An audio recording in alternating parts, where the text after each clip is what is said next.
እምዬ ማርያም ቤዛ ነሽ አሉ ለዓለም። እመቤታችን ቤዛ አይደላችም። ቤዛ ልጇ ነው። አትደንግጡ። ቤዛ ልጇ ነው። ነይ ነይ ቤዛ ነሽ አሉ ለዓለም ተብሎ አይሰበክም። ቤዛ ተቀዳሚ ተከታይ የሌለው አንድ የእግዚአብሔር ልጅ ብቻ ነው። መጽሐፍ ቅዱስ አውጡ ዕብራውያን ምዕራፍ 9 ቁጥር 11 ላይ ምዕራፍ 9 ቁጥር 11 ላይ ምን ይላል?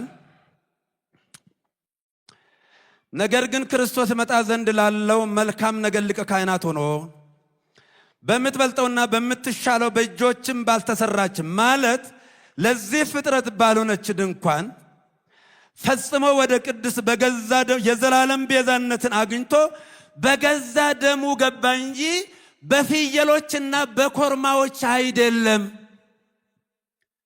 በፍየሎች በኮርማዎች አይደለም። ሚካኤል ቤዛ መሆን አይችልም። ገብርኤል ቤዛ አልሆነም። አብርሃም ቤዛ አልሆነም። የትኛውን ፍጡር ቤዛ አልሆነም። ለዘላለሙ ልጇ ነው ቤዛ።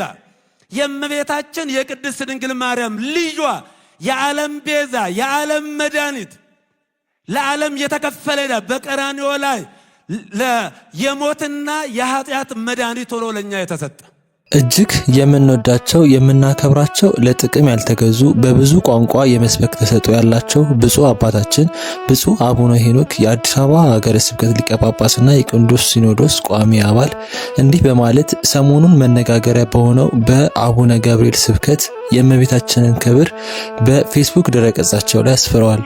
ንትፈሳህ ኩልን በዝክረ ስምኪ ጥዑም ወበደመ አስካልኪ ወአድም ቅድስት ማርያም ቤዛዊተ ኩሉ ዓለም በማለት ለድንግል ማርያም ያላቸውን ፍቅር መስክረዋል። ቡራኪዮ ትረሰን። አሁን ሁሉም በድንግል ማርያም ድርድር እንደሌለ እየገለጸ ነው። ኦርቶዶክሳዊ ሚዲያ መምህርና የቁርጥ ቀን ልጆቿ ድፍረት የተሞላበትን የጳጳሱን የኑፋቄ ትምህርት እያወገዙ ቤዛዊነቷን እየመሰከሩ ይገኛሉ። ክበሩልን። የቅድስት ቤተክርስቲያንን የቤተ ክህነቱን ምላሽ ደግሞ እንጠብቃለን። በአውሮፕላን ስንሄድ ድንገተኛ የአየር ግፊት ለውጥ ሲከሰት ወይም ደመና ሲበዛ ሰዎች የማይጠበቅ ቃል ይናገራሉ። በዘመናችን ደግሞ አየሩ ጥሩ አይደለም። ብፁዕ አባታችን መድረኩ የተፈጠረው የአየር ለውጥ አናግሯቸው ከሆነ እንዲህ ለማለት ነው ብለው ያስተካክላሉ ብለን እንጠብቃለን። ከጳጳሳት የሚጠበቀው ግን ድንገተኛ የአየር ግፊት ለውጥ ሊከሰት ስለሚችል ቀበቷችሁን ታጠቁ የሚል የማበረታቻ ንግግር ነበር። ሆኖ ሰዎች ደካሞች ነን፣ እንሳሳታለን፣ ግን ለመታረም ቀና መሆን ይገባናል። ብፁዕ አባታችን አቡነ ገብርኤል የዘውትር ጸሎት ሲጸልዩ መስቀል ኃይልነ መስቀል ጽንዕነ ብለው መስቀል ቤዛና የሚለውን ይዘሉታል ብለው ሰዎች ይጠይቃሉ። ጸጋን የተመላሽ ሆይ ደስ ይበልሽ፣ እግዚአብሔር ካንቺ ጋር ነውና። ያ የሰማይ መልአክ ነው ይሄን ያለው፣ ገብርኤል ነው ይሄን ያለው፣ ተራ ሰው እንዳይመስላችሁ። ጸጋን የተመላሽ ሆይ ደስ ይበልሽ ያልነው ከዚህ ተምረን ነው። ገብርኤል አስተምሮን ነው። እኛ ፈጥረን እንዳይመስላችሁ። ከነቢያት ሄደህ መስክር የተባለ አይደለም። ከሰማይ ከመላእክት ወገን ገብርኤል ሄደና ከሴቶች ሁሉ ተለይተሽ አንቺ የተባረክሽ ነሽ አለ። እንዴት ደስ ይላል! አንተ ንጽሕት ናት፣ ቅድስት ናት። እንዴት አይነት አኗኗር እየኖረች እንደሆነም ታውቃለች። መልአኩ መጥቶ እንዲህ ሲላት እንደው ሔዋን እናቴን ያሳተ አባቴን አዳምን ከገነት ያስወጣ ሌላ ተቃዋሚ ጠላት ይሆን እንጂ እንዴት አይነት እጅ መንሻ ነው ይሄ? እንዴት ይገባኛል ይሄ አለች። በቅቻለሁ፣ ልክ ነው፣ መልአክ ተልኮ ነው አላለችም። ኧረ አይገባኝም፣ እኔ አይገባኝምና ይሄ አይነት ሰላምታ ከየት መጣ አለች። ወርእያ ደንገጸትም ቃሉ እንዲህ ከዚህ ከንግግሩ የተነሳ ሰምታ ደነገጠች። እንዴት ይሆናል አለች። አቤት መልአኩ ዝቅ ብሎ አሁንም ኢትፍርሂ ማርያም አለ። እጅ እየነሳ እኮ ነው ዝቅ እያለ። አቤት እግዚአብሔር ካከበረ ምንም ማያከብረናል። ከሰይጣን ውጭ ምንም ማያከብረናል። በእውነት ዝቅ እያለ በትህትና ነው። ኢትፍርሂ ማርያም እስመ ረከብኪ ሞገሰ በኀበ እግዚአብሔር። ማርያም ሆይ ይሄን ሰላምታ በማቅረቤ አትፍሪ፣ ይገባሻል። ምክንያቱም ከእግዚአብሔር ዘንድ ምንን አግኝተሻልና ባለሟልነትን አግኝተሻልና ማርያም ሆይ አትፍሪ አለ። ባለሟልነት ማለት ምን ማለት? ተቀባይነትን፣ ተወዳጅነትን በእግዚአብሔር ዘንድ አግኝተሻልና ምን ይበልሽ? ደስ ይበልሽ፣ ከሴቶች ሁሉ ተለይተሽ የተባረክሽ ነሽ አለ። እኔ እንዲህ ዝቅ ብዬ ባመሰግንሽ፣ ደስታ ይገባሻል ብልሽ፣ ሰላምታ ባቀርብልሽ አይድነቅሽ፣ በማን ዘንድ ተቀባይነትን አግኝተሻልና። አዎ እግዚአብሔር ካከበረ የማያከብር ምን አለ? እግዚአብሔር አከበረ፣ መልአክ ከሰማይ ወጥቶ አጎብድዶ ሰላም ላንቺ ይሁን አለ። እግዚአብሔር አክብሯታልና እግዚአብሔር ያክብራችሁ። በእውነት እግዚአብሔር እንዲያከብረን ሆነን እንገኝ። ኧረ ይህ አይደለም ማርያም ትጸንሻለሽ፣ ወንድ ልጅ ትወልጃለሽ ማለት ከሶስቱ ቅዱስ አንዱን ትወልጃለሽ። ይህን ንገር ተብዬ ነው የመጣሁት ማለት እኮ ነው። ወይ ግሩ ሰላምታው ሲከብዳት እንዲው ደስ ይበልሽ ከሴቶች ሁሉ ተለይተሽ የተባረክሽ ነሽ የሚለው ነገር ይሄ ቃል እየከበዳት እያለ ትጸንሻለሽ፣ ወንድ ልጅ ትወልጃለሽ ማለት ከሶስቱ ቅዱስ ቅዱስ ቅዱስ ቅዱስ ተብሎ ከሚመሰገነው ከሶስቱ አካል አንዱን ትወልጃለሽ። ወትሰሚዮ ስሞ ኢየሱስ፣ ስሙንም ኢየሱስ ትይዋለሽ። ትወልጃለሽ፣ ስሙንም ኢየሱስ ትይዋለሽ። ኢየሱስ ማለት ምን ማለት ነው? ምን ማለት ነው? መድኃኒት ማለት ነው። ሊቀ ጳጳሱ ጉዳዩን ባውቃለሁ ባይነት ያለ አውዱ ከመጠን በላይ ወደማይባለው ትርጉም ለጥጠው ነው እያስቀሳሰሩ ያሉት። ጴንጤዎች ኦርቶዶክሶች ማርያምን ያመልካሉ፣ ወይም ሙስሊሞች ክርስቲያኖች አላህ አልመሲ ኢሳን ከማርያም ወለደው ይላሉ ብለው ሁለቱም የማንለውን እንደሚሉት አይነት ቅጥፈት ለጥጠው እንደሚያወሩት አይነት አሉባልታ ነው የተናገሩት። ሊቀ ጳጳሱ የቤተ ክርስቲያን ትምህርት የቀመሱና በኮታ የተሾሙ ካልሆነ በስተቀር የእመቤታችን ቤዛዊተ ዓለምነትና የጌታችን ቤዛነት ልዩነቱ ሊጠፋቸው አይችልም ነበር። እመቤታችን ተሰቅላ ሞታ ተነስታ ድህነታችንን ቤዛነታችንን ፈጸመች የሚል ክርስቲያን በምድር ላይ የለም፣ ኖሮም አያውቅም። የማያውቁ ከሆነ ወይም ሰውን ሆን ብለው ለማሳሳት ብለው ከሆነ እንንገሩት። እኛ ጥርት አድርገን ነው የምናምነው። የጌታን ስራ በፍጡር አንተካም። ጌታችን ያዳነን እኛ መስራት መፈጸም ከማንችለው ስራ መሆኑን ጠንቅቀን እናምናለን፣ እናስተምራለንም። ክርስቶስ የፈጸመውን ቤዛነት ፍጡር ቢያደርገውማ ኖሮማ ሰው የመሆኑ በሞቱም ሞቱን የማሸነፉ ምስጢር ትርጉም አይሰጥም። የአዳም ልጆች ለዘመናት በዲያብሎስ ቁራጭነት በኃጢአት ምርኮና በሞት ቅጣት ስር ያለፉት የሚያድናቸውን መድኃኒታቸውን በመጠባበቅ ነው። ያ መድኃኒት የመጣው ከአዳም ልጅ ንጽሕት ሆና ከተገኘች በእመቤታችን በኩል ነው። እመቤታችን ቤዛዊተ ዓለም መባሏ የዓለም ቤዛ ዘተሰገወ እምኔኪ ስለምንላትና ጩኸታችንን ፍጻሜ የወለደችልን ወላዲተ አምላክ በመሆኗ ነው።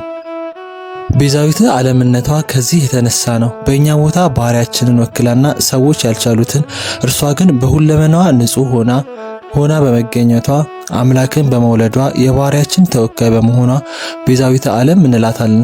ቤዛነት ምትክ፣ ካሳ ተብሎ ይተረጎማል። የእመቤታችን ቤዛነት የባህሪያችን መመኪያ በመሆን ነው። የጌታ ቤዛነት ደግሞ ባህሪያችንን ገንዘብ በማድረግ ካሳ በመክፈሉና ድህነታችንን በመፈጸሙ ነው። ዋናውን ቤዛ በደሙ ካሳ ከፍሎ የገዛንን የወለደችውና ሰው የሆነባት እመቤታችን ናትና በእውነትም ከቅዱሳት መጻሕፍት ጋር ህብረት አድርገን ቤዛችን የባህሪያችን መመኪያ እንላታለን።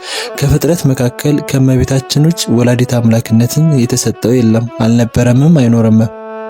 እመቤታችንን ንግሥተ ሰማይ ወምድር ያሰኛት ቅሉ ከንጉሥ በቀኝ ተቀምጣ ከንጉሱ ምልጃን የምታሰጥ ንጉሱም የሚሰማት የንጉሱ እናት ንግሥቲቱ ብቸኛዋ ፍጡር በመሆኗ ነው።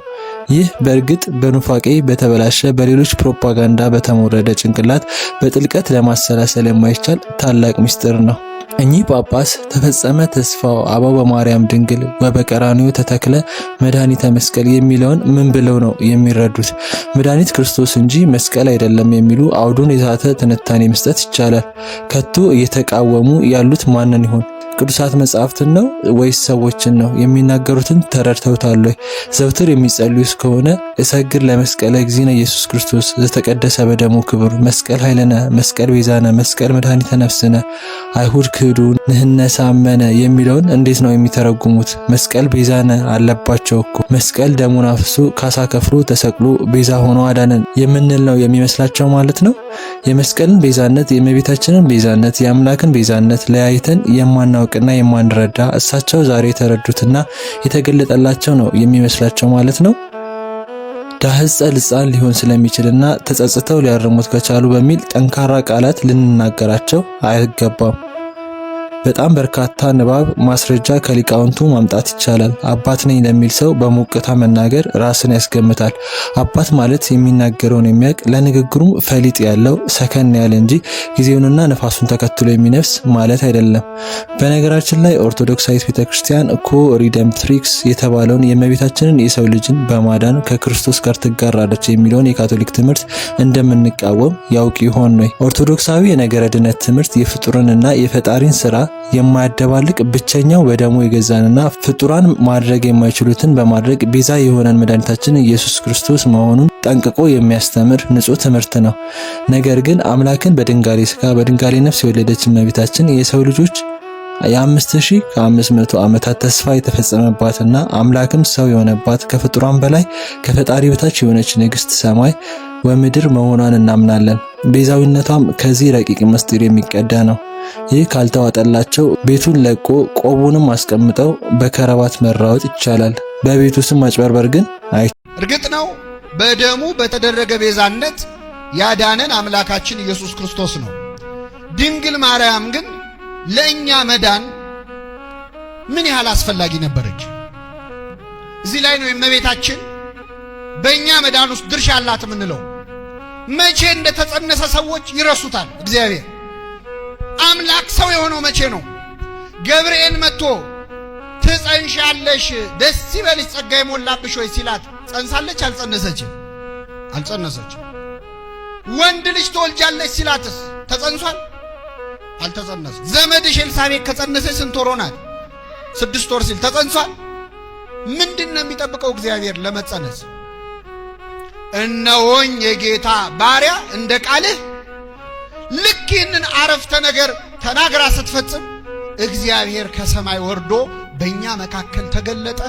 የሁላችን ድህነት በድንግል ማርያም ማኅፀን ውስጥ የዚያን ጊዜ ተጀመረ። ልብ አድርጉ ምእመናን፣ እመቤታችን እነሆኝ የጌታ ባሪያ እንደ ቃል ይሁንልኝ የሚለውን ቃል ሳትናገር ለአንድ ሰዓት ዝም ብትል ኖሮ የሁላችንም ድህነት ለአንድ ሰዓት ይዘገይ ነበር። የኛ መዳን የሚጀምረው ይሁንልኝ ብላ እሷ ስትቀበል ነው። ኢየሱስ ክርስቶስ ብቻ ነው። አዎ ነው። ግን ቤዛ የሚለው ቃል ለማርያም ለሌሎች መጠቀም የለበትም፣ መዋል የለበትም። ይሄ ማለት ይላል ድንግል ማርያም ቤዛ ከተባለች ሌላ ማንም ቤዛ ከተባለ የኢየሱስን ቤዛነት መሻማት ነው፣ መጋራት ነው፣ ፖሊቴይዝም ነው፣ አምልኮ ባዕድ ነው፣ አምልኮ ጣዖት ነው ይላሉ። ነው ወይ? ግን መጽሐፍ ቅዱስ ምን ይላል? ኦሪት ዘጸአት ምዕራፍ 30 ቁጥር 12 እና 16 ላይ እንዲህ ይላል፣ አንተ የእስራኤል ልጆች ቁጥር ተቀብለህ በቆጠርካቸው ጊዜ መቅሰፍት እንዳይሆንባቸው በቆጠርካቸው ጊዜ ከነሱ ሰው ሁሉ እንደ ቁጥራቸው መጠን የነፍሱን ቤዛ ለእግዚአብሔር ይስጥ፣ የማስተስሪያውንም ገንዘብ ለነፍሳችሁ ቤዛ እንዲሆን ለእስራኤል ልጆች መታሰቢያ ይሁን። እንዴ ታሪኩ ብዙ አለው ከጀርባ። ወደዛ ማብራሪያ ከገባው ብዙ ጊዜ ያልክ ያ ቤዛ የተባለው ምንድነው? እስራኤላውያን የሚያወጡት ገንዘብ መዋጮ ማለት ነው። ያ ገንዘብ የማስተስሪያው ገንዘብ ቤዛ ተብሏል። ይሄ ማለት ይሄ ቤዛ ሰውን ከሞት ያድናል እንደ እግዚአብሔር ያለ ነው ማለት ግን አይደለም። ምሳሌ 21:18 ላይ ሀጥ የጻድቅ ቤዛ ነው ይላል። ሀጥ የጻድቅ ምንድነው አለ? ቤዛ ነው። ይሄ ማለት ሀጥ ስጋውን ቆርሶ ደሙን አፍሶ ከሲኦል ያድነዋል ማለት ነው አይደለም። እንደዚህ ያለ ረዳት ጤነኛ ሰው አይኖርም። ግን አግባባል ኮንቴክስት አውት አንድ ቃል ለብዙ ነገር ጥቅም ላይ ሊሆን ይችላል። ሀጥ የጻድቅ ቤዛ ነው ካለ በኋላ ቀጥሎ እዛው በደለኛም የቅን ሰው ቤዛ ነው፣ በደለኛም የቅን ሰው ቤዛ ነው ይላል። ይቀጥላል። ትንቢተ ኢሳይያስ ምዕራፍ 43 ቁጥር 3 ላይ እግዚአብሔር እንዲህ ይላል፣ እኔ የእስራኤል ቅዱስ አምላክ እግዚአብሔር መድኃኒት ነኝ፣ ግብፅን ለአንተ ቤዛ አድርጌ ሰጥቻለሁ። ግብፅን ለእስራኤል ምን አድርጌ ሰጥቻለሁ አለ? ቤዛ አድርጌ ሰጥቻለሁ።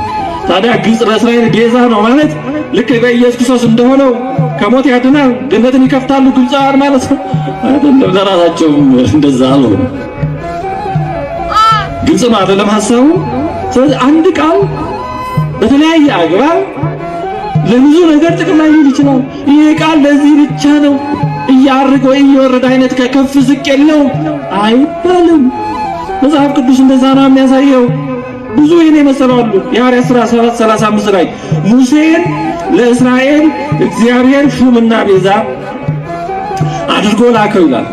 ሙሴን ለእስራኤል ሹምና ቤዛ አድርጎ ላከው። ማንን ነው የላከው? ሙሴን። ላኪው እግዚአብሔር ነው፣ ተላኪው ሙሴ ነው። ወደ ማን ነው የላከው? ወደ ወገኖች ወደ እስራኤል። ምን አድርጎ ላከው አለ? ሹምና ቤዛ። ቅዱስ እስጢፋኖስ ነው ያንን የብሉይን ታሪክ ተርኮ ሲነግራቸው ሹምና ቤዛ አድርጎ ላከው። ታዲያ ሙሴ ለወገኖቹ ቤዛ ከነበረ ሌላ ቤዛ ያስፈልግም ማለት ነው? ሙሴ የክርስቶስን ቤዛነት ይሻማል ማለት ነው? በጭራሽ እንዲህ ያለ አረዳድ አይደለም። መስማት ትንሽ ያስደነግጣል። እንግዲህ ወደ ሐሳቡ ስንገባ ጳጳሱ ያቀረቡትን ሐሳብ ስንመለከት የመጀመሪያውና አንደኛው ፍጡር ሆኖ ቤዛ የሚባል የለም የሚል ነው። ሁለተኛው ደግሞ ይሄ ብቻ አይደለም፣ ከፍጡራን መካከል የሆነችው ከፍጡራን ሁሉ በላይ በክብሯ ንጽሕት ቅድስት የሆነችው እመቤታችን ቅድስት ድንግል ማርያም ቤዛዊተ ዓለም አትባልም። በቀጥታ ቋንቋ ቤዛ የሚለው ቃል ሊገልጻት አይችልም፣ ለእሷ ሊነገርም አይችልም የሚል ነው። እንደውም ጭራሽ ምን ዘምረውንም መዝሙር ጠቅሰው ነው ጭራሽ እንዲህ ብሎ የሚሰብክ የሚዘምርም ስህተት ነው። ነይ ነይ እምዬ ማርያምን ቤዛ ነሽ አሉ ለዓለም የሚለው ምንድነው ስህተቱ? ነው የሐሳብ ወይም የምንፍቅና ያሰኘው ምንድነው? የመጀመሪያው ስህተት ፍጡር ሆኖ ቤዛ የሚባል የለም። ከዛ ደግሞ ይባስ ብሎ ንጽሕት ድንግል ማርያምን ቤዛዊተ ዓለም አትባልም ማለት ይሄ በጣም ነውርም በጣም ትልቅ ምንፍቅና ነው። በጣም ስህተት ነው።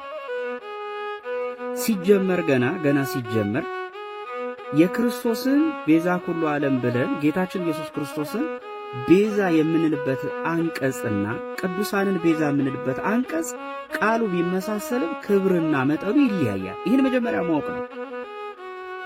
ቤተ ክርስቲያን እመቤታችንን ቤዛዊተ ዓለም ሁሉ ስትል እውነት ጠፍቷት ነው? የክርስቶስን አዳኝነት ለመሸፈን ነው? ቤዛዊተ ኩሉ ዓለም ስትል ቤተ ክርስቲያን አይ እመቤታችንን ተሰቅላ አድናል እያለሽ ነው? እንግዲህ የመጀመሪያው ሐሳብ ስንነሳ ቤዛ ማለት ምን ማለት ነው የሚለው መጀመሪያ ምን ያስፈልጋል። ቤዛ ማለት ቀጥታ ስንተረጎመው አለቃ ኪዳኑ ልክፍሊፍ ሲፈቱት በገጽ 266 ላይ እንዲህ ይሉታል። ዋጋ፣ ካሳ፣ ለውጥ፣ ምትክ፣ ኃላፊ፣ ዋቢ፣ ዋስ፣ መድህን፣ ተያዥ፣ ጫማ፣ ጥላ፣ ጋሻ ብሎ ይተረጉሙታል። በአጠቃላይ ዋስ ስለ አንድ ስለተጎዳ ስለ አንድ ስለወደቀ አካል ብሎ ራሱን አሳልፎ ካሳ የሚሆን ተላልፎ የሚሰጥ ስለ ዋስ ማለት ነው። ይሄ ነው ቀጥታ ትርጉሙ። ይሄ ሲባል ግን እንደየግዙ አገባብ ግን በጣም ይፈታል። እሱም በሌላ ጊዜ ይሰራበታል። ክርስቶስን ቤዛ ስንል ግን እና ደግሞ እመቤታ ቤዛ ስንል ግን ቃል ቢያመሳስለው መጠነ ክብር ግን ይለየዋል። ይሄ ማለት ግን መጠነ ክብር ስለሚለየው ግን እመቤታችን አትባልም የሚል ፍጹም ክህደት ነው። ክርስቶስን ቤዛ የምንለው ምንድን ነው?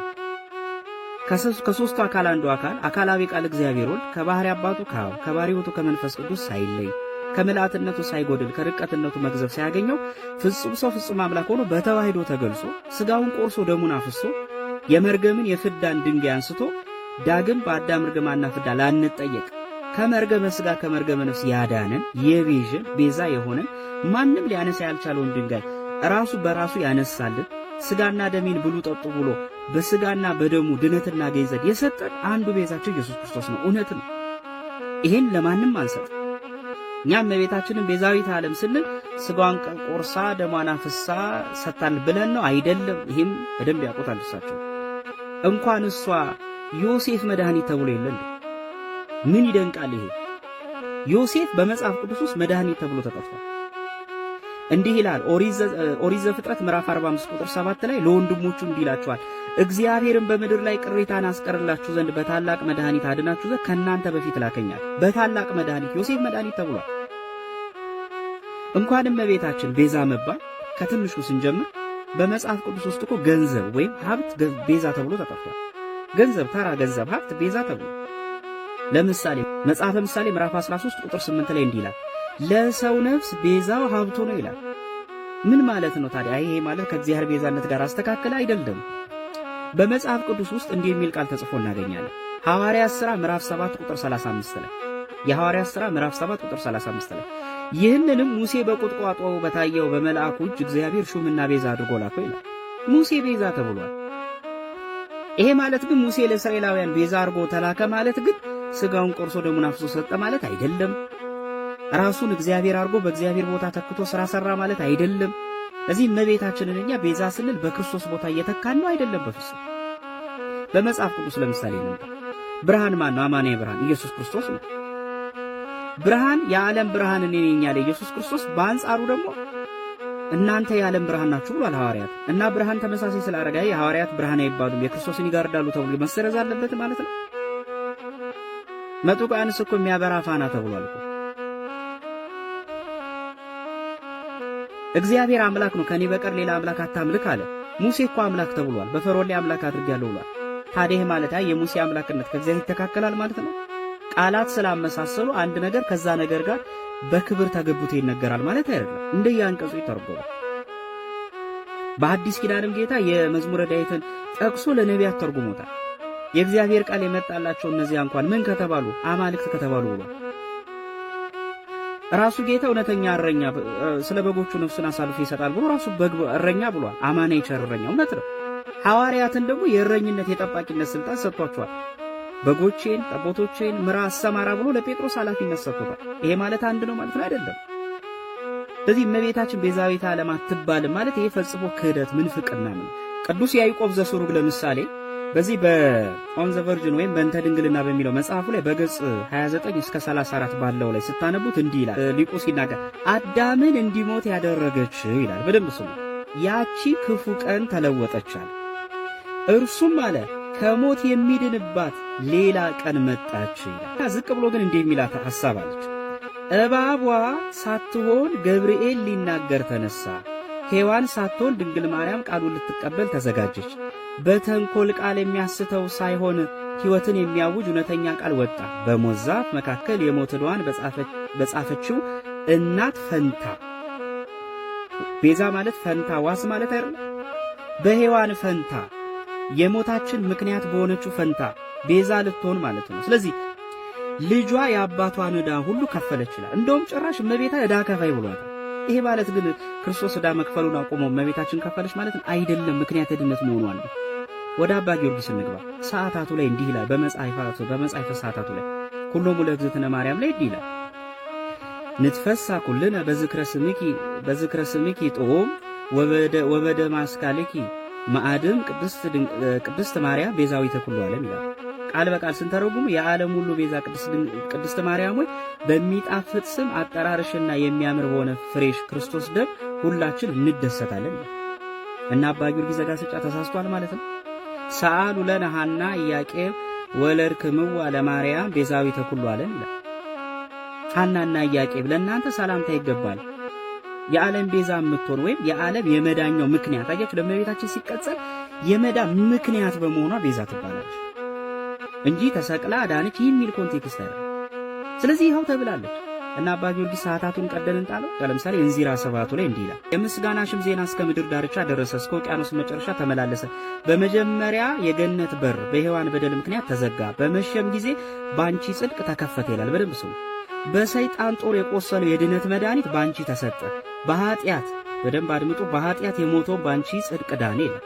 በኃጢአት የሞተው ባንቺ ጽድቅ ዳነ ብሎ ነው ቃል በቃል የሚናገር። እመቤታችን እንዴት ነው ቤዛ መድኃኒት ማትባል? ሌላ ምን ጨምር? ንግሥት ሆይ ዓለም ባንቺ ዳነ ይላል ቃል በቃል። ይኸው እንዚራ ስብሐት ዝማሬው ላይ አባ ጊዮርጊስ ዘጋስጫ ዓለም ባንቺ ዳነ ይላል። ይሄ ማለት እመቤታችን ተሰቅላ ዳለ አባ ጊዮርጊስ ጠፍቶት። ሌላ ምን? ለምሳሌ መስቀልን እንዴ መስቀል ቤዛ ነህ እኮ እንላለን ዘውትር ጸሎት። እነዚህም ስህተት ነው ማለት ነው።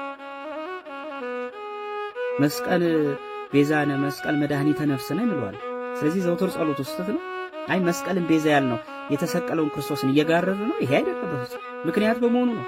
እንዲህ በጣም ብዙ መጥቀስ ይቻላልና ፍጡር መድኃኒት የለም፣ ቤዛ የለም፣ እንደገና ደግሞ ቤዛዊ ተኩሏል አትበሉ የሚል ይሄ ራሱ ክህደት ነው፣ ምንፍቅር ነው። እንደሰማችኋቸው ምንድነው ያሉ? እሳቸው ቤዛ የሚለውን ቃል እንግዲህ ተርጉሙ የጀመሩት በምንድነው? ቤዛ ማለት ተላልፎ መሰጠት ማለት ነው የሚል ነገር አስቀምጧል። ትክክል ነው። ይህም ትርጉሙ ቤዛ ለሚለው ቃል ልክ አንደኛ ጢሞቴዎስ ምዕራፍ 2 ቁጥር 6 ላይ ራሱንም ስለ ሁሉ ቤዛ ሰጠ ይለ። ቤዛ ሲል ራንሰም እንደማለት ነው፣ ክፍያ ማለት ነው። እና ክፍያ ሆኖ ስለ ሁላችን ስለ ኃጢአት ተላልፎ የተሰጠው ጌታችን ኢየሱስ ነው። እና ከዚህ አንጻር ቤዛ የሚለውን ቃል ስንጠቀም ስንናገር ይህንን እያሰብን ከሆነ ቤዛ የምንለው ብዙ አባታችን እንዳሉትም ያው ከጌታችን ውጭ ቤዛ ሊኖር ማንም አይችልም። እመቤታችንም ሌሎች ቅዱሳን መላእክትም ሆኑ ሌሎች ቅዱሳን ሰዎች ይህንን ነገር አላደረጉትም እና ቤዛችን ጌታችን ኢየሱስ ብቻ ነው። ግን ቤዛ የሚለው ቃል ግን ትርጉሙ ደግሞ ይሄ ብቻ አይደለም ብዬ አስባለሁ። ለምሳሌ አባ ጊዮርጊስ ዘጋስጫ በአርጋኑን መጽሐፉ የቀዳሚው ላይ ቤዛ የሚለውን ቃል ምንም እንኳን ለጌታችን በጣም በተደጋጋሚ ቢሰጠውም ይህን በጣም ቢረዳውም እችኑ ቃል ግን ለእመቤታችንም ደግሞ ሰጥቶ አይተናል።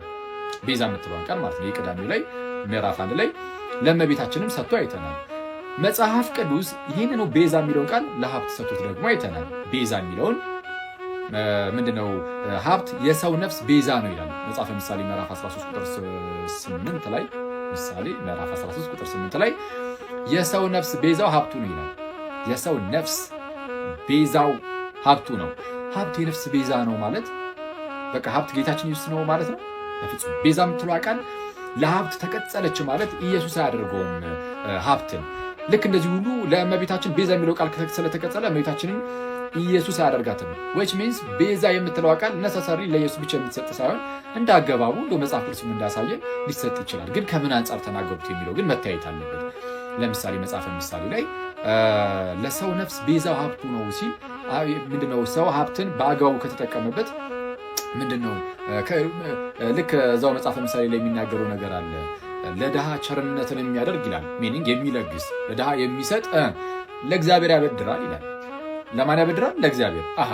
ለድሃ ስትሰጥ ለእግዚአብሔር እያበደርክ ነው። ለእግዚአብሔር ካበደርክ ደግሞ ለእግዚአብሔር አበድረህ አስበው። እግዚአብሔር ደግሞ ምን ያደርጋል? ይከፍላል። እዛው ጋር እሱ ራሱ ደግሞ መልሶ ይከፍላል ይላል እግዚአብሔር ማለት ነው። እግዚአብሔር ደግሞ ይከፍልሃል፣ ክፍያህን ከእግዚአብሔር ታገኛለህና ሀብት ያለው ሰው በሀብቱ እንደዚህ ማለት with good intention በደንብ በፍቅር ተሞልቶ ድሃን እንደዚህ የሚረዳ ቢኖር ለድሃ እጁን የሚዘረጋ ቢኖር ለእግዚአብሔር እያበደረ ነውና እግዚአብሔር ደግሞ ለዛ ሰው ይከፍለዋልና ከዛ አንጻር እንዲህ ተብሎ ሊነገር ይችላል። ምንም እንኳን አንዳንዴ ደግሞ ሀብት መጥፊያ ቢሆንም ልክ እንደዚህ ደግሞ ለእግዚአብሔር ማበደር አይነት ጉዳይ ውስጥ ደግሞ ሊገባ ይችላል። ግን በፍቅር ሲሆን ማለት ነው የሚሰራው። ከዚህ አንጻር ለምሳሌ መጽሐፍ ቅዱስ በቃ ቤዛ ብሎ ይጠራው ሀብትን። ስለዛ ቃላቱን ስንጠቀም ከምን አንጻር ተጠቀም ነው? እመቤታችን እንደው በጸሎት ከማገዙ አንጻር ምናምን እንዲህ ተብሎ ቢነገር ወይም በሌላ ምክንያቶችም በምን ምክንያት ቃሉን ተጠቀም ነው የሚለው እሱን ማሰቡ ጥሩ ይመስለኛል። የተወሰነ